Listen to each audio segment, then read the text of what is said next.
Hello everyone, welcome to English classes by Anita. Students, today I am going to explain lesson number 6, The Song from Heaven from class 6, James English Reader, Silver Jubilee edition by Ratna Sagar. Students, I will read this lesson line wise and explain it in Hindi. So be with me and get ready for understanding. Student, before starting the lesson, we will go through the get set. So let's start. Get set. All over the world यानी कि पूरे संसार में festivals and celebrations include song and dance. यानी कि कोई भी festivals होता है, कोई भी त्योहार है, कोई भी उत्सव है, तो बिना सॉन्ग और डांस के कंप्लीट नहीं होता है। Like the Christmas carol that you will read about in this lesson, जैसे कि क्रिसमस कैरल होता है आप जो इस लेसन में पढ़ेंगे। Here is a picture of the Bihu dance perform during Bihu. तो ये आप यहाँ पे जो डांस आप देख रहे हो ये बिहू डांस का है। The harvest festival of Assam, यानी कि आसाम में जो हार्वेस्ट फेस्टिवल होता है उसमें ये डांस किया जाता है। तो इसी तरीके से जो आज हम स्टोरी पढ़ने जा रहे हैं उसमें भी एक क्रिसमस कैरल्स के बारे में है, यानी कि क्रिसमस के समय पे जो एक प्रेयर गाया जाता है उसी को हम क्रिसमस कैरल्स कहते हैं। तो चलिए स्टोरी को स्टार्ट करते हैं। Let's start and be with me. In a small village in Austria, तो ऑस्ट्रिया का एक छोटा सा गांव, a priest was inspired to write a simple Christmas poem. तो जो वहाँ के पुजारी हैं, यानी कि जिसको फादर कहते हैं, वो जो पुजारी हैं वो इससे इंस्पायर होते हैं कि वो एक क्रिसमस के लिए गाना लिखना चाहते हैं, पोएम लिखना चाहते हैं। The poem became a song and the song became a carol. तो जो पोएम लिखते हैं, मतलब सॉरी, जो वो पोएम लिखते हैं, कविता लिखते हैं, वो सॉन्ग बन जाता है और वो सॉन्ग बाद में वो कैरल बन जाता है। कैरल मतलब होता है जो क्रिसमस के इवेंट में गाया जाने वाला prayer. And eventually spread all over the world, और मतलब कि भाग्य से ये पूरे विश्व में फैल जाता है, यानी कि पूरे विश्व में इसके जो कैरल सॉन्ग है वो सारे लोग उसको गाने लगते हैं। Read how the song has been bringing joy to millions. तो अब चलो स्टोरी को पढ़ते हैं और ये जानते हैं कि कैसे ये जो सॉन्ग है, ये गाना है, कैसे लोगों के लिए खुशी लेकर आता है और लाखों करोड़ों लोगों के लिए ये एक खुशी का माध्यम बन जाता है। फादर जोसेफ मोहर, तो जो फादर हैं, यानी कि अभी हमने जिसको सुना कि प्रियस्ट हैं, तो वो मैंने बोला कि उनको फादर भी कहा जाता है, तो उनका नाम है जोसेफ मोहर। तो जोसेफ मोहर sat in his study preparing for the special Christmas service. तो अपने स्टडी रूम में बैठे हुए हैं और वो तैयारी कर रहे हैं कि क्रिसमस सर्विस के लिए, यानी कि क्रिसमस के मौके पे कुछ विशेष वहां बोलने के लिए स्पीच वगैरह या पोएम वो तैयार करना चाहते हैं। द ईयर वॉज 1880, साल 1818 के समय का है। And on the Christmas you, यानी कि क्रिसमस की शाम एक दिन पहले का, क्रिसमस यू का मतलब क्रिसमस से एक दिन पहले का समय। The air was particularly festive. अब जो सब एयर का मतलब कि सारी तरफ, जो चारों तरफ जो माहौल था वो फेस्टिव माहौल था, यानी कि उत्सव वाला माहौल था। Father Mohr open the Bible to prepare his sermon and read about the special night when an extraordinary baby was born to ordinary parents in a little manger. तो यहाँ पे जो है father Mohr open his Bible, वो Bible को खोलते हैं। To prepare his sermon, sermon मतलब था स्पीच, यानी कि जो क्रिसमस के मौके पे स्पीच बोला जाना था उसको sermon कहते हैं। तो अपने स्पीच बोलने के लिए या उपदेश देने के लिए।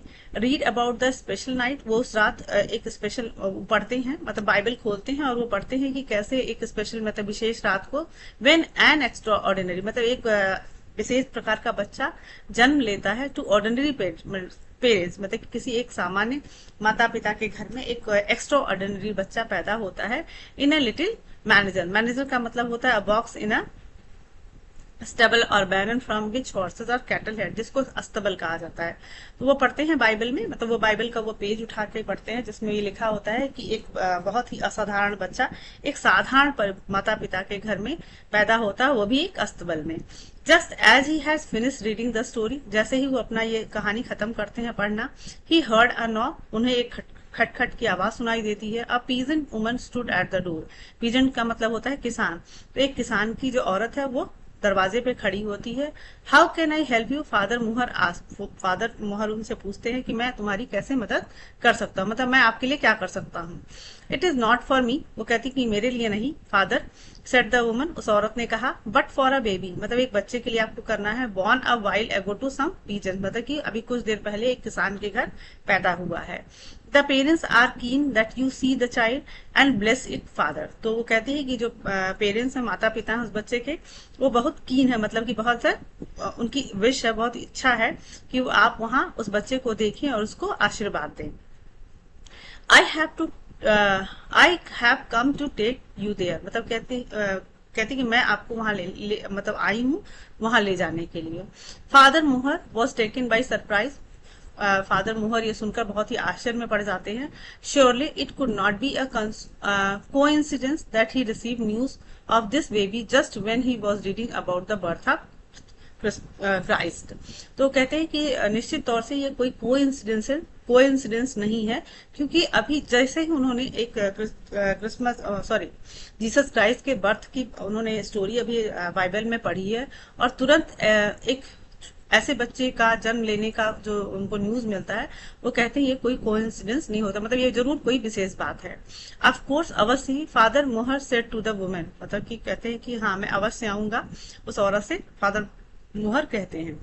व्हेन फादर मोहर रीच द पीजेंट्स हट, तो जब फादर मोहर उस किसान के झोपड़ी में पहुंचते हैं, ही साथ a young mother cradling her infant lovingly, तो देखते हैं कि जो उस बच्चे की माँ है उसको अपने बच्चे को प्यार से झुला रही है। What a blessed day this is father, तो वो कहती है कि कितना अच्छा, मतलब कितना कितना अच्छा दिन है, कितना ब्लेस्ड आज का दिन है। Said the mother smiling down happily at her baby, मतलब अपनी बच्चे को देखते हुए कहती कि आज का दिन कितना शुभ है उसके लिए। फादर मोहर नोडेड, फादर मोहर अपना सर हिलाते हैं। And said a silent prayer for the infant, और उस नवजात के लिए एक शांति से एक प्रेयर उसके लिए करते हैं। On his way back home, जब वो अपने घर जा रहे थे, Father Mohr kept replaying the events of the evening in his mind, तो फादर मोहर जब अपने घर जा रहे थे तो अपने उनके दिमाग में जो वो सारी घटनाएं मतलब कि घूम रही थी, जो उन्होंने अभी उनके साथ अभी शाम से घटित हुई थी। He could not forget the scene of the infant lying in his mother arm, तो उस बच्चे को भूल नहीं पा रहे थे, मतलब ही कुड नॉट फॉरगेट, मतलब उस बच्चे वो सीन नहीं भूल पा रहे थे जब वो बच्चा जो नवजात बच्चा था अपने मदर के आर्म में, अपने माँ के बाहों में सोया हुआ था। और अराउंड हिम, मतलब उन्होंने देखा कि चारों तरफ प्रिपरेशन वर अंडरवे, यानी कि जो क्रिसमस की तैयारी थी वो लगातार चल रही थी। अंडरवे यानी कि कंटिन्यूअस चल रही थी। फॉर द मिडनाइट, और आधी रात को, mass as the village celebrated the birth of Christ, क्योंकि आधी रात को पूरा गांव जीसस क्राइस्ट का बर्थडे सेलिब्रेट करने वाला था। लेटर दैट नाइट, उस रात के बाद, father Mohr decided to write down what had happened in his diary, और उन्होंने सोचा कि इस रात के बाद वो क्या करेंगे। फादर मोहर डिसाइडेड कि वो अपनी डायरी में इस सारी घटना को लिखेंगे। एज ही स्टार्टेड राइटिंग, जैसे ही उन्होंने लिखना स्टार्ट किया, the words seem to have a will of their own, मतलब उनको ऐसा लगने लगा कि ये जो शब्द हैं वो अपने आप से उनके पास मतलब आना शुरू कर देते हैं, मतलब एक फ्लो में वो शब्द उनके पास आने लगते हैं। क्वाइट नेचुरली, मतलब एकदम प्राकृतिक तौर पे, his lines flowed into the beautiful versus, और जो उन्होंने जो लाइन लिखी यानी कि जो पोएम लिखना चाह रहे थे वो एक ब्यूटीफुल वर्स में, एक कविता के रूप में, गाने के रूप में बन जाता है। व्हेन ही फाइनली स्टॉप्ड, और जब वो लिखना बंद कर देते हैं, फादर मोहर found that he had composed a poem, तो फादर मोहर पाते हैं कि उन्होंने एक पूरी कविता रच डाली है। The next morning on Christmas day, जब दूसरी सुबह जब क्रिसमस का दिन होता है, the music teacher of the village school, इस स्कूल का जो म्यूजिक टीचर है उस गांव के, फ्रैंक जेवियर ग्रबर, तो जो फ्रैंक जेवियर ग्रबर हैं, केम टू विजिट फादर मोहर, वो फादर मोहर से मिलने आते हैं। When he read the poem, वो जब वो पोएम को पढ़ते हैं, कविता को पढ़ते हैं, he took out his guitar, वो अपना गिटार निकालते हैं, compose a tune to match the word, और उसके बाद वो उस शब्द को, मतलब उस जो भी कविता थी उससे मैच करता है वो ट्यून निकालते हैं, यानी कि उसका एक ट्यून बनाते हैं। द पोएम दस transform into a lovely song, इस प्रकार से वो कविता एक बहुत ही सुंदर गाने में परिवर्तित हो जाती है। Father Mohr and Franz Gruber decided to sing the song at church, अब फादर मोहर और फ्रेंच जो ग्रबर थे वो डिसाइड करते कि इस गाने को वो लोग चर्च में गाएंगे। They sang to the accompany of Franz Gruber's guitar as the church organ was out of order. They sang the accompaniment means की मतलब एक साथ, मतलब वो जो फादर हैं और फ्रैंक गर्बर वो मिलकर वो गाना गाते हैं, और गर्बर के गिटार से, यानी कि जो फ्रैंक गर्बर थे यानी कि जो म्यूजिक टीचर थे उनके गिटार से वो गाना गाया जाता है, क्योंकि जो चर्च का ऑर्गन था यानी कि जो म्यूजिक सिस्टम था वो आउट ऑफ ऑर्डर था, यानी कि वो थोड़ा खराब हुआ था। The congregation at the church love new song. तो कॉन्ग्रेशन का मतलब group of people gathered in church. तो जो कॉन्ग्रेशन यानी कि जो वहां लोग इकट्ठे हुए थे उस चर्च में, उस गाने को बहुत ही पसंद करते हैं। दे hummed along and were deeply moved by the words। मतलब हम मतलब कि उनके साथ वो लोग भी गुनगुनाते हैं, और deeply move by the words यानी कि वो शब्दों से बहुत ज्यादा खुश हो जाते हैं, प्रफुल्लित हो जाते हैं। The song had begun to spread it magic. और ये जो गाना था वो पूरा चारों तरफ अपना जो जादू था वो बिखेरने लगता है। अ फ्यू डेज लेटर, कुछ दिन बाद, an organ builder from another village came to repair the church organ. तो एक कुछ दिन बाद एक जो ऑर्गन बिल्डर यानी कि जो उस म्यूजिक सिस्टम जो खराब हुआ था चर्च में उसको बनाने के लिए आता है, जो दूसरे गांव से आया हुआ होता है, और उस चर्च के ऑर्गन को ठीक करने आता है। इट इज फाइन नाउ, वो कहता है कि अब ठीक है। ही टोल्ड फ्रेंच गर्बर, वो कहता है कि फ्रेंच गर्बर यानी कि जो म्यूजिक टीचर है वो कहता है कि अब ये ठीक हो गया है, please play a tune and check. तो वो कहता है कि इसमें कोई ट्यून बजाइए, उसको चेक करिए, यानी कि मुझे म्यूजिक सिस्टम बन गया है तो आप इसमें कोई ट्यून बजा के इसको चेक करिए। Franz Gruber began to play the new song. Franz Gruber क्या करते हैं कि वो जो नया सॉन्ग उन्होंने तैयार किया था उसको उसमें प्ले करना शुरू कर देते हैं। The organ builder stood wrapped with मतलब कि रैप्ड विथ मतलब टोटली इंग्रॉस्ड। तो वो जो ऑर्गन बिल्डर था यानी कि जो म्यूजिक सिस्टम बनाने वाला था वो एकदम चुपचाप खड़ा होता है और एकदम उसमें खो जाता है टोटली, मतलब उसमें उस गाने को सुनकर एकदम स्तब्ध रह जाता है। As the musical notes washed over him, क्योंकि उसका जो म्यूजिकल नोट्स था यानी कि जो उसमें जो सुर था, लय था उस गाने में, उसको एकदम से पूरी तरीके से वो खो जाता है उसमें। His heart filled with Joy, उसका जो पूरा दिल है वो खुशी से भर जाता है। I have never heard this song before, can I learn it. उसने कहा कि मैंने आज तक ऐसा गाना नहीं सुना है, क्या मैं इस गाने को सीख सकता हूँ। आज द ऑर्गन बिल्डर, मतलब उस ऑर्गन बिल्डर ने पूछा कि क्या मैं ये गाना सीख सकता हूँ। My friends and neighbours would love to hear it, मतलब वो कहता है कि मेरे जो दोस्त हैं, मेरे पड़ोसी हैं, इस गाने को सुनकर बहुत खुश होंगे। फ्रेंच ग्रबर एग्रीड, फ्रेंच जो ग्रबर हैं वो बहुत उससे सहमत हो जाते हैं, मतलब कहते हैं ठीक है। And that is how the song took us first step outside the village where it was born. और इस प्रकार से ये जो गाना था वो गांव से जहां पे इसने ओरिजिन यानी कि जहां पे जिस गांव में उसका जन्म हुआ था, पहली बार वो उस गांव से निकलकर दूसरी गांव में जाता है, पहली बार वो अपना कदम बाहर निकालता है। The organ builder gathered the children of his village and taught them the song. अब जो ऑर्गन बिल्डर है यानी वो अपने गांव के कुछ बच्चों को इकट्ठा करता है और वो गाना उसको सिखाता है। They called it song from heaven, उस गाने को नाम देते हैं song from heaven. And soon it became popular in several neighbouring village as well as. तो इसी तरीके से फिर जल्दी ही ये जो गाना है पूरे आसपास के गांव में भी, बहुत सारे गांव में, सेवरल जो नेबरहुड मतलब आस पड़ोस के जितने भी गांव होते हैं वहां पे फेमस हो जाता है, पॉपुलर हो जाता है। In time the song reach the lips of the most wonderful singers the Strasser children of Zillertal valley. और समय रहते ही ये जो सॉन्ग है बहुत ही अच्छे अच्छे जो सिंगर्स होते हैं, गायक होते हैं, उनके पास तक भी पहुंच जाता है, जैसे कि Strasser children of Zillertal valley तक पहुंच जाता है। Everyone agreed that children Caroline, Joseph, Andreas and Amelia sang like angels. तो एवरीवन एग्रीड मतलब कि जो सभी लोग इस बात से सहमत होते हैं कि जो ये बच्चे हैं जिसका नाम है Caroline, Joseph, Andreas and Emily, ये सैंग लाइक एंजल, मतलब ये कैसे गाते हैं, एंजल्स की तरह ये लोग गाना गाते हैं, जैसे परियां गाती हैं ऐसे ये लोग गाना गाते हैं। They were often called to sing a local events, और अक्सर वो ये बच्चे इस गाने को गाने के लिए जो आसपास के जो इवेंट्स हुआ करते थे, उत्सव हुआ करते थे, उसमें गाने के लिए बुलाए जाते हैं। दो little Emily was so young that she could barely pronounce the words of the song. तो यद्यपि कि जो एमिली है वो बहुत ही छोटी होती है, और इतनी छोटी होती है कि वो इस सॉन्ग के जो भी शब्द हैं उसको ढंग मतलब बहुत अच्छे से प्रोनाउंस भी नहीं कर पाती है। Their parents were glove makers, और जो उसके जो माता पिता हैं वो ग्लव्स बनाते हैं। एवरी ईयर इन स्प्रिंग, और हर साल मतलब जब स्प्रिंग का समय होता है, बसंत का मौसम होता है, the family travel north word to Leipzig to sell their wares at the annual trade fair. तो एवरी ईयर द स्प्रिंग मतलब कि हर स्प्रिंग के मौसम में उनका जो परिवार है यानी कि एमिली का जो परिवार है वो यात्रा करते करके नॉर्थ वर्ड की तरफ जाता है जो लेप्जिंग जिसका नाम है to sell their wares and the annual trade fair. वहाँ का जो वार्षिक मेला लगता है उसमें वो अपने सामान को बेचने के लिए वो परिवार वहां जाता है। Leipzig was a large busy city. अब ये जो लैप्जिंग है वो बहुत ही बड़ी और बहुत ही व्यस्त शहर है। And the children often felt lost and uncomfortable in the crowded place. और ये जो बच्चे हैं वहां पे जाकर अक्सर अपने आप को अनकंफर्टेबल मतलब कि वहां पे असहज महसूस करते हैं और क्योंकि वहां पे बहुत ही भीड़ भाड़ वाला एरिया होता है।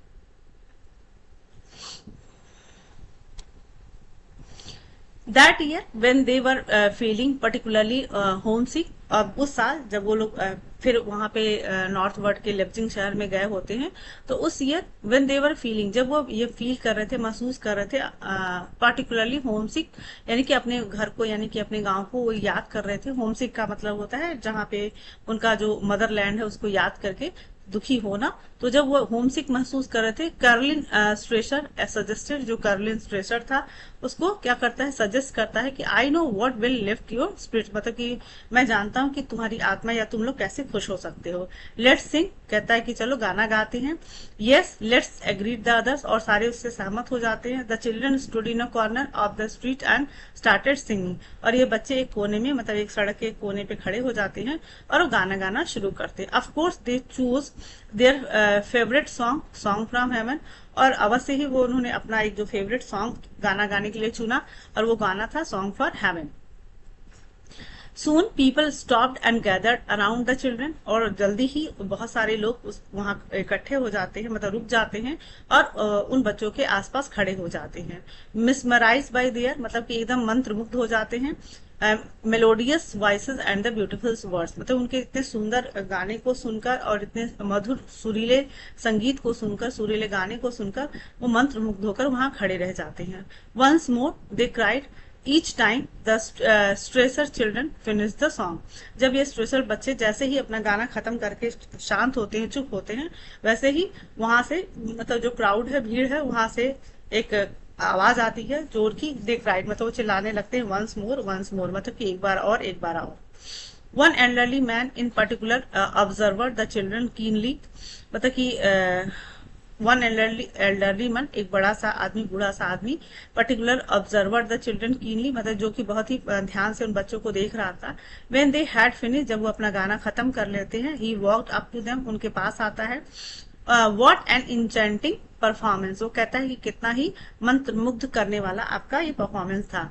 What voices मतलब क्या गाना था क्या शब्द थे। He said shaking their hands मतलब अपने हाथ को हिलाते हुए थैंक यू सर, और वो सब बच्चे धन्यवाद देते हैं। I am the director general of the music in the kingdom of Saxony, तो कहता है कि मैं डायरेक्टर जनरल हूँ म्यूजिक किंगडम ऑफ सैक्सोनी मतलब कि सैक्सोनी किंगडम का मैं डायरेक्टर जनरल ऑफ म्यूजिक हूँ।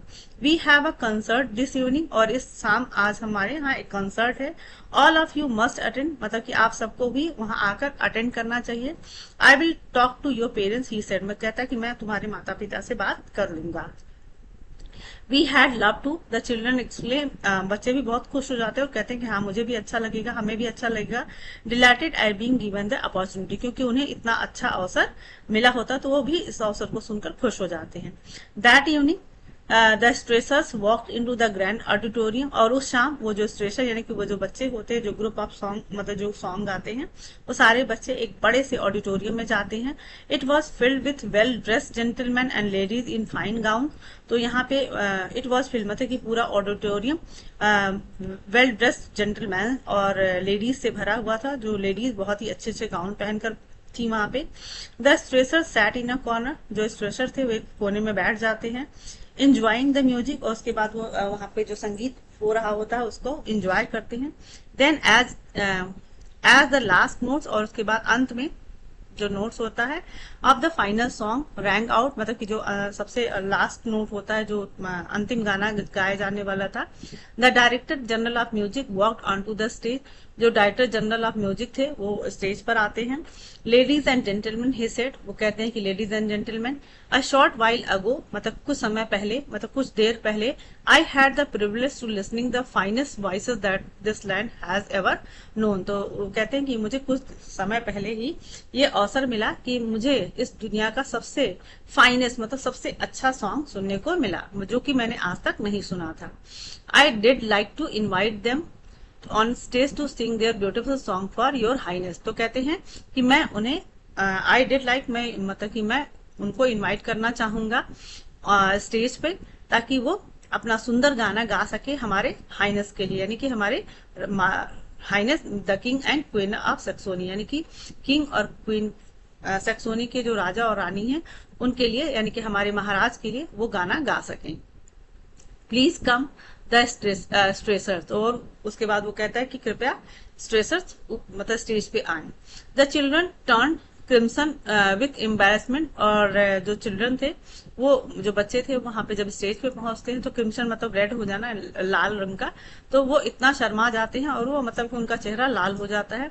द इंटायर ऑडिटोरियम अपलॉडेड, जो पूरा ऑडिटोरियम होता है वो तालियों की गड़गड़ाहट से गूंज जाता है। इनकरेजिंग देम अलोंग, और उनको मतलब कि इनकरेज करते हैं, पूरा ऑडिटोरियम उन बच्चों को इनकरेज करता है। Don't look at those people, little Emily whispered to her sibling, तो जो एमिली है अपने छोटे भाई बहनों अपने भाई बहनों से कहती है कि उन लोगों को मत देखो। We should just shut our eyes and imagine that we are at home, वो कहती है कि हमें अपनी आंखें बंद कर लेनी चाहिए और हमें ये सोचना चाहिए कि हम अपने घर में हैं, सिंगिंग टू आवर फ्रेंड्स, और हम अपने दोस्तों के लिए गाना गा रहे हैं। The children nodded in agreement, और ये बच्चे सहमत होकर अपना सर हिलाते हैं, यानी कि मतलब वो उसकी बात मान जाते हैं। दे बिगन सिंगिंग, वो गाना गाना शुरू कर देते हैं। सॉन्ग फ्रॉम हेवन, मतलब सॉन्ग फ्रॉम हेवन जो गाना था उसको गाना शुरू कर देते हैं। And when they had finished, और जब वो गाना गाना खत्म मतलब उनका हो जाता है, you could have heard a pin drop, यानी कि जब उनका गाना खत्म होता है तो आप उस पूरे ऑडिटोरियम में, जो कि खचाखच भीड़ से भरी हुई थी, वो वहां पे आप पिन ड्रॉप साइलेंस हो जाता है, यानी कि वहां पे एकदम कोई आवाज नहीं आती है। द स्टन्ड ऑडियंस, यानी कि जो अचंभित जो वहां के दर्शक थे, took a moment to recover from the spell of the song before they have burst into a thunderous applause. तो जो स्टन्ड ऑडियंस यानी कि बहुत अचंभित जो दर्शक थे, वो कुछ टाइम उनको लगता है अपने मतलब कि इतना वो खो गए होते हैं उस म्यूजिक में, उनको उसमें वापस आने में, थोड़ा रिकवर करने में थोड़ा टाइम लगता है। और उसके बाद उनका ये गाना सुनने के बाद वो फिर पूरा जो ऑडिटोरियम था वो अप्लॉज से यानी कि तालियों की गड़गड़ाहट से गूंज उठता है। Everyone got to their feet, सारे लोग अपने पैरों पे खड़े हो जाते हैं। Giving them astonished children a standing ovation, मतलब कि वो सारे लोग अपने पैरों पे खड़े होकर इन बच्चों को स्टैंडिंग ओवेशन देते हैं, यानी कि खड़े होकर उनको सम्मान प्रकट करते हैं। जस्ट देन, और तभी अब uniform man walked up to the children, एक यूनिफॉर्म पहना हुआ व्यक्ति उन बच्चों के पास आता है। विथ अ मैसेज, एक संदेश देता है। The king and the queen of Saxony wish to speak to them, तो कहते हैं कि जो हमारे राजा और रानी हैं सैक्सोनी के, वो आपसे, उनकी इच्छा है कि वो आपसे बात करना चाहते हैं। What a moving song, the queen said, जो रानी है वो कहती है, बच्चे रानी के पास जाते हैं तो रानी कहती हैं कि कितना अच्छा सॉन्ग था, कितना मतलब सुंदर गीत था। After the children had curtsied before her, sorry, हाँ, what a moving song, queen कहती है कि कितना अच्छा गाना था। आफ्टर द चिल्ड्रन मतलब बच्चे भी उनके प्रति अपना सम्मान व्यक्त करते हैं। We have never heard it before, तो रानी कहती कि हमने ऐसा गाना आज तक नहीं सुना था। Joseph clear his throat and replied that it was a folk song, और जोसेफ थोड़ा अपना गला साफ करते हुए कहता है कि ये एक हमारा लोकगीत है। Well you must sing it for us again said the king, राजा कहता है कि आप सबको ये गाना हमारे लिए एक बार और गाना होगा। कम टू द पैलेस, आप मेरे महल आओ, and sing it at the special Christmas service, और कहते हैं कि जब क्रिसमस, जिस दिन क्रिसमस है सर्विस पे, उस दिन ये स्पेशल गाना आप हमारे लिए वहां पर गाओ। This is how in the Christmas of 1832, the song traveled to the Royal Saxon Court Chapel and enchanted the entire congregation. और उसके बाद दिस इज हाउ, मतलब इस प्रकार से ये जो क्रिसमस जो 1832 का क्रिसमस था, ये सॉन्ग कहाँ पहुंच गया, मतलब यात्रा करते हुए रॉयल सक्सन फोर्ट चैपल में पहुंचा एंड इंचेंटेड यानी कि सबको मंत्र मुग्ध किया द एंटायर कांग्रेगेशन, मतलब कि वहां पे जितने भी, कांग्रेगेशन का मतलब था group of people gathered together, यानी कि वहां पे जितने लोग मतलब उस दरबार में उस कोर्ट में इकट्ठे हुए थे, उसको इस सॉन्ग ने उनको मंत्र मुग्ध किया। From there on the song travel around the world, और फ्रॉम देयर मतलब फिर वहां से ये सॉन्ग क्या किया, यात्रा करते हुए पूरे वर्ल्ड में पहुंच गया। Capturing people's heart wherever it went, मतलब कि जहां भी ये गया लोगों के दिलों को छू लिया, मतलब उनके हर्ट को टच किया। Even through the pain and despair of World War, Song from Heaven spread its magic. Even through the pain, मतलब कि उस दर्द में भी, जब वर्ल्ड वार फर्स्ट खत्म हुआ था, यानी कि फर्स्ट वर्ल्ड वार का जो पेन था, उसमें भी इस सॉन्ग फ्रॉम हेवन ने अपना जादू बिखेरा। ऑन 25 दिसंबर 1914, मतलब 25 दिसंबर 1914, in the middle of the war, जब मतलब ये वर्ल्ड वार चल रहा था उसके बीच में, the English and German troop decided, या इंग्लिश और जो जर्मन सेना थी उन्होंने डिसाइड किया कि to call a Christmas truce, मतलब कि ऐसे क्रिसमस ट्रूस का मतलब होता है जो क्रिसमस में गाना कैरल्स वगैरह गाते हैं, तो डिसाइड करते हैं कि उनपे एक ट्रूस को बुलाया जाएगा और एक गाना गाया जाएगा। Soldiers of both army sang this choral simultaneously, और जो दोनों तरफ की जो सेना होती है ये वो एक साथ ये इस कैरल को गाते हैं। It was the one carol, मतलब यही एक ऐसा कैरल था दैट बोथ साइड्स न्यू, मतलब कि जो जिसको कि दोनों सेना, मतलब दोनों साइड की जो सेना थी उसको जानती थी। Connecting them in the midst of enmity, तो इनिमिटी मतलब कि मतलब इतनी दुश्मनी के बाद भी एक ऐसा ही ये ऐसा सॉन्ग था कि दोनों सेना के लोगों को छू गई, उनके बीच में उनके हर्ट को छू गई। The song continue to spread its joy and peace even today, अब ये जो गाना है आज भी अपनी जो मतलब कि जो खुशी है और जो शांति है वो आज भी चारों तरफ अपनी जो शांति का मैसेज है और जो खुशी है वो आज भी वो फैला रहा है, स्प्रेड कर रहा है। This simple song from a tiny village in the Austria now resonates in the hearts of the millions of people every Christmas.